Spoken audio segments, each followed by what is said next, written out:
A local coalition of faith groups is calling for sanctions against Myanmar after sending 3 Calgary doctors to help in the Rohingya refugee camps in Bangladesh, witnessing firsthand the horrible conditions. People are being persecuted in a way that is forcing them to flee their homeland, Shaul Osadchey, co-chair of the Calgary Interfaith Council, told CBC at a news conference on Friday.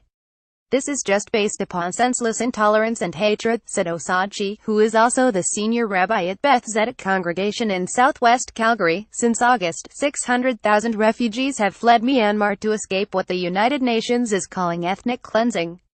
The Rohingya people, mainly Muslims, have been denied citizenship in Myanmar.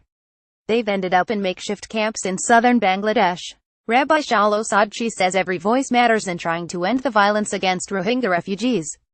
Mario Desiccio, Radio Canada. It has really impacted tens of thousands of people by the war itself, but it's also dislocated an entire population, Osadchey said. The concern is that this is just a veiled attempt to ethnically cleanse the country of this population, this minority. He says the Calgary Coalition is sounding the alarm because every voice helps. Every effort we can make, anywhere in the world, to help people live in peace and harmony is our goal.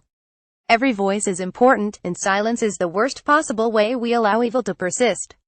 3 doctors from Calgary went to help in the refugee camps, which are overcrowded and without adequate access to clean water. Dr. Fozia Alvi and 2 other Calgary doctors recently returned from a medical relief mission in southern Bangladesh. Mario Desiccio, Radio Canada. Dr. Fozia Alvi was part of a medical relief mission to the region last month and says nothing could prepare her for what she saw. "The conditions are horrible. I don't even have words to explain," she said. "There are a lot of sick people. Different diseases, contagious diseases like tuberculosis, HIV, they are on the rise. There are no hospitals if someone needs surgery. There is no medication, there is no clean water or sanitation. Doctor and medicine shortages are making things much worse," Alvi said. 2 other Calgary physicians associated with the Muslim Council of Calgary made the trip, Dr. Samina Bawa and Dr. Fiza Rafiq. Bawa says the demands were overwhelming. Dr. Samina Bawa says the medical demands were overwhelming.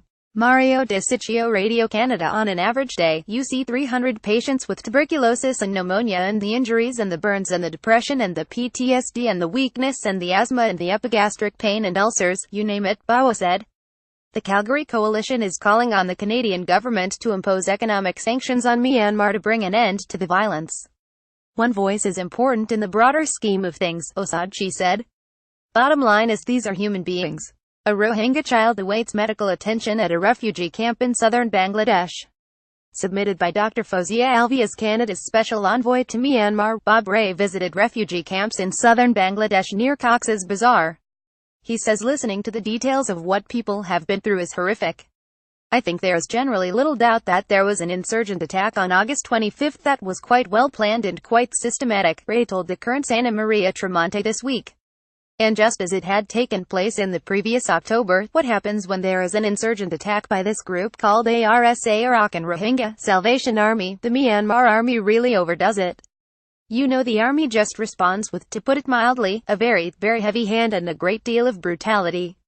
And that involves burning down the villages, clearing people out." With files from Radio Canada's Mario Desiccio and CBC's The Current.